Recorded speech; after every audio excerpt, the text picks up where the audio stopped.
Copa അമേരിക്കയിലെ രാജാക്കന്മാരെ തിരഞ്ഞെടുക്കാനുള്ള അവസാന മത്സരത്തിൽ നിലവിലെ ചാമ്പ്യന്മാരായ അർജന്റീനയും ഈ ടൂർണമെന്റിലെ ഫേവററ്റുകളായ കഴിഞ്ഞ 28 മത്സരങ്ങളിൽ തോൽവിയറിയാതെ വരുന്ന കൊളംബിയയുമായിരുന്നു പോരാട്ടം. ഇരു ടീമുകളും ശക്തമായ മത്സരമാണ് കാഴ്ചവെച്ചത്. മത്സരത്തിന്റെ ആദ്യ പകുതിയിൽ ഇരു ടീമുകൾക്കും ഗോളുകൾ നേടാൻ സാധിച്ചില്ല. 68-ാം മിനിറ്റിൽ മെസ്സിക്ക് പരിക്ക് പറ്റി പുറത്തു പോകേണ്ടി വന്നു. മത്സരം എക്സ്ട്രാ ടൈമിൽ അവസാനിക്കാറാകുമ്പോഴാണ് ലൗതാറ മാർട്ടിനസിന്റെ ഗോളിൽ അർജന്റീനയ്ക്ക് വിജയം.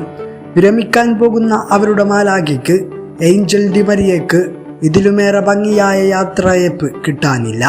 ഇതിനെല്ലാം നന്ദി പറയേണ്ടത് ആ മനുഷ്യനോടാണ്, ലിയണൽ സ്കലോണി എന്ന അവരുടെ പരിശീലകനോട്. ഒരു ലക്ഷ്യബോധത്തോടുകൂടി ഈ ടീമിനെ നെയ്തെടുത്തതിന്, പതറാതെ ഏതൊരു ടീമിനോടും പോരാടി നിൽക്കാൻ കഴിയുന്ന പോരാളികളാക്കി മാറ്റിയതിന് ആ മനുഷ്യനോട് അർജന്റീന ആരാധകർ എങ്ങനെ നന്ദി പറഞ്ഞാലാണ് മതിയാവുക.